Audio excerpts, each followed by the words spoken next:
নমস্কার, সুপ্রভাত। সকল বন্ধুদের স্বাগত জানাই আমার আজকের ভিডিওতে।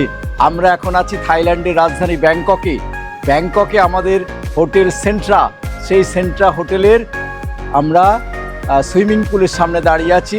সুইমিং পুলের সঙ্গেই আমাদের আছে রেস্টুরেন্ট। এখন আমাদের প্রাতরাশ হয়ে গেছে। আজ রবিবার 26শে মে 2024। এখন ঘড়িতে বাজছে আমাদের লোকাল টাইম 7:45। এখন আমরা আমাদের আজকের ট্যুরে যাব, আপনারা আমাদের সঙ্গে সবাই থাকবেন। থাইল্যান্ডের যে ব্যাংকক শহর, আধুনিক সুসজ্জিত শহর, এখানে সারা পৃথিবীর হাজার হাজার পর্যটক প্রত্যেক দিন এখানে আসেন এবং এখানকার যে অধিবাসীরা তারা হাসি মুখে সবাইকে অভ্যর্থনা করেন, স্বাগত জানান এবং প্রত্যেকটি পর্যটন ক্ষেত্র খুবই সুন্দর। এখন আমাদের গন্তব্য ম্যাকলং রেলওয়ে মার্কেটে। ব্যাংকক থেকে এই মার্কেটের দূরত্ব প্রায় 80 কিলোমিটার। আমাদের বাসে সময় লাগবে প্রায় 1 ঘন্টা 10-15 মিনিট। এই ম্যাকলং রেলওয়ে মার্কেটে আমরা কিন্তু কোনো কিছু বিশেষত কেনাকাটার জন্য যাচ্ছি না।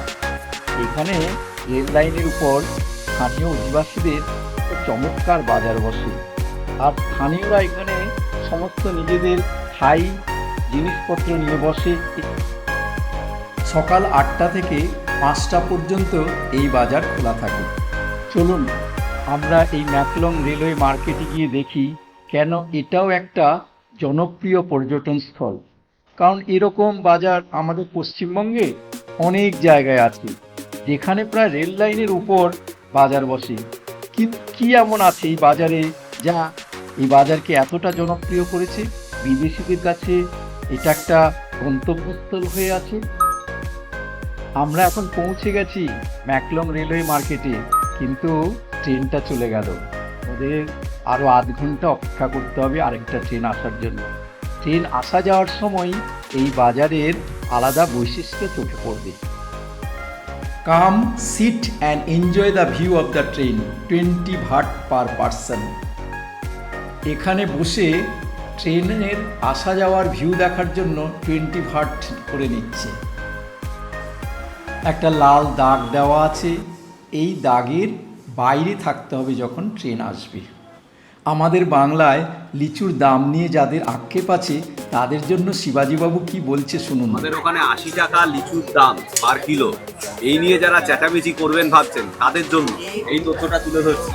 এই যে দেখুন, এখানে লিচু বিক্রি হচ্ছে, এর দাম হচ্ছে 180 বাত, মানে হচ্ছে 18 দুগুণে 36, প্রায় 400 টাকা। এখানে 1 কিলোর মতোই লিচু আছে, এর দাম হচ্ছে প্রায় 400 টাকা। এখানে শিবাজীবাবু আমাকে একটা জিনিস বলল যে এই বাজারটা দেখুন কত পরিষ্কার পরিচ্ছন্ন, আর এই বাজারের কোনো তুলনা নেই। কত সুন্দরভাবে সমস্ত জিনিসপত্রগুলো সাজানো গোছানো আছে পরিপাটি করে।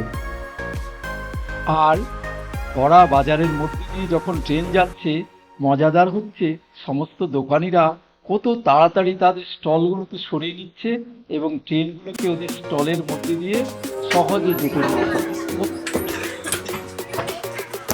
সব ওগুলো সব খুলে ফেলছে। এবার ট্রেন আসবে, ট্রেন এলে এগুলো সরিয়ে ফেলে, সব ধাপগুলো করে সব সরিয়ে ফেলছে। এখন ট্রেন আসছে, ট্রেন আসা মাত্রই এই উপরের সব সেটগুলো সরিয়ে ফেলছে পরপর।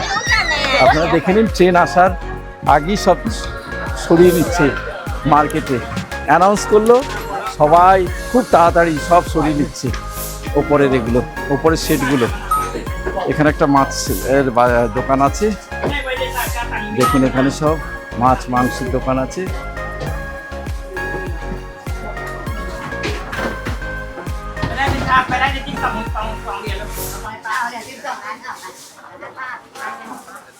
ওই যে ট্রেন আসবে,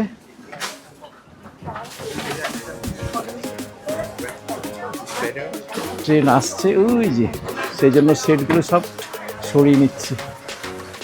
ট্রেন আসছে, ট্রেন সেটগুলো সব সরিয়ে দিচ্ছে আস্তে আস্তে, সব সেট সরিয়ে দিচ্ছে, বাঁশি বাজাচ্ছে একদম পুরো ট্রেন গাড়ি যাওয়ার জন্য রাস্তা পরিষ্কার করে দিচ্ছে। একটা বাদে সব সেট সরানো হয়ে গেছে, এই সেটটা সরাইনি। ওই যে ট্রেন দেখা যাচ্ছে, ট্রেন আসছে, শেডগুলি সব সরানো হয়ে গেছে। দেশি বিদেশি সমস্ত পর্যটক এখানে ছবি তোলার জন্য লাইন দিয়ে দাঁড়িয়ে আছে। ওই যে ট্রেন ডালাটা টেনে দিচ্ছে, ডালাগুলোর মধ্যে চাকা লাগানো আছে, চাকা লাগিয়ে ওই যে টেনে দিচ্ছে, সরে গেছে। এটা কেমলিং স্ট্রিটে এই বাজারের মাঝখান দিয়ে রেল লাইন আছে এবং সেই রেল লাইনের মধ্যে দিয়ে ট্রেন যাচ্ছে,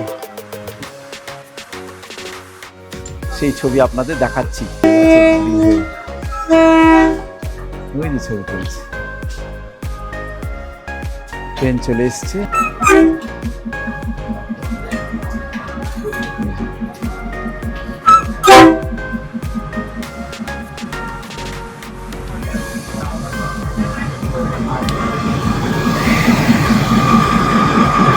যাত্রীগুলো দেখুন, যাত্রীগুলো হাসছে। ভরা বাজারের মধ্যে দিয়ে ট্রেন চলে গেল, কিন্তু কোনো রকম বিশৃঙ্খলা হলো না। সবাই সুশৃঙ্খলভাবে সমস্ত কিছু ডালা সরিয়ে নিল এবং ট্রেন পাস হয়ে গেল। এই জন্যই সারা পৃথিবীর পর্যটকদের কাছে এটা একটা জনপ্রিয় পর্যটন স্থল। Your country? England. England. Okay, I say hi. এই যে সব সেটগুলো আবার কেটে দিচ্ছে সবাই, আবার দোকানপাট বসে যাচ্ছে, সব টেনে টেনে দিচ্ছে। এই যে সব দোকানপাটগুলো টেনে টেনে আবার বসিয়ে দিচ্ছে সব দোকানগুলো। ট্রেন চলে গেলে আবার হুড়মুড় করে সবাই কেটে দিচ্ছে, এই যে আবার কেটে দিচ্ছে সব। এতক্ষণ ফাঁকা হয়ে গেছিল, আবার সবাই ডালাগুলো টেনে দিচ্ছে। এই যে ডালাগুলো সব টেনে দিচ্ছে, এই যে ডালাগুলো টেনে টেনে দিচ্ছে। এই যে ডালাগুলো চাকা লাগানো আছে।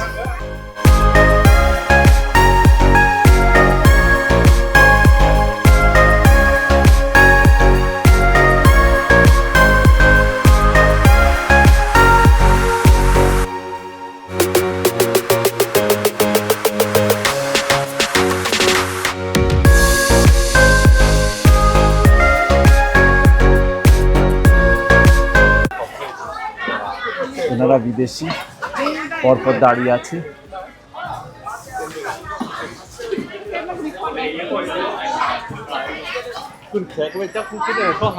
সব ফরেনার। এখানে আবার কি মাছ বিক্রি করছে। বলো, কেমলিং মার্কেট কেমন লাগলো? ভালো লাগলো, এটা নতুন এক্সপেরিয়েন্স। হ্যাঁ। বাজার প্লাস ট্রেন লাইন একই জায়গায় আছে, খুবই একটা অন্য ধরনের এক্সপিরিয়েন্স। তোমরা কোথা থেকে আসছো? বেহালা। আমার নাম দিবস চন্দ্র বেড়া, আমি গঙ্গাসাগর থেকে এসেছি। এখন আমরা নতুন অভিজ্ঞতা এই ট্রেন যাওয়া নিয়ে। আগে এগুলো ইউটিউবে দেখেছি, কিন্তু বাস্তবে দেখলাম যে একটা ট্রেন যখন আসছে তখন সমস্ত দোকানের ঝাঁপ সোজা হয়ে যাচ্ছে, আস্তে পর্দাগুলো খুলে নিচ্ছে, আবার ট্রেন যাওয়ার কয়েক সেকেন্ডের মধ্যে সব পড়ে যাচ্ছে। আর চাকায় ডালাগুলোতে চাকা লাগানো আছে, ডালাগুলো হ্যাঁ সব লাগানো আছে, খুব ইজি এবং খুব কুইক হচ্ছে। এটা খুব ভালো লেগেছে। গঙ্গাসাগরের মতোই না মার্কেটগুলো জমজমাট? হ্যাঁ, গঙ্গাসাগর মেলায় যেভাবে মার্কেট হয় ওইভাবে জমজমাট। ভালো লেগেছে তো? খুব ভালো লেগেছে। আর সবচেয়ে ভালো লেগেছে সারা পৃথিবীর লোক এখানে একসঙ্গে আমরা মিলিত হচ্ছি। সারা পৃথিবীর লোক একসঙ্গে মিলিত হয়েছে এবং খুব এনজয় করছে। বাহ, এটা আমাদের বাস ভলভো 343158। এই যে আমাদের সহযাত্রী বন্ধুরা উঠছেন। ইনি আমাদের গাইড থাইবাসী থুমি। এখন আমরা ব্যাংককের একটা রেস্টুরেন্টে যাব। এখানে আমাদের কবিগুরু রবীন্দ্রনাথ ঠাকুরের এবং জাতির জনক গান্ধীজির দুটো স্ট্যাচু আছে। আমরা এখন মালগুদি রেস্টুরেন্টে ঢুকবো। আমরা এখানে ব্যাংককের প্রথম নাইটের ডিনার করেছিলাম। চলুন আপনাদের মেনুগুলো দেখিয়ে আজকের ভিডিও শেষ করব। সবাই ভালো থাকবেন, ভালো রাখবেন এবং আমাদের সঙ্গে থাকবেন। ভিডিও কেমন হচ্ছে জানাবেন, ভালো মন্দ কমেন্টস বক্সে লিখবেন। নমস্কার।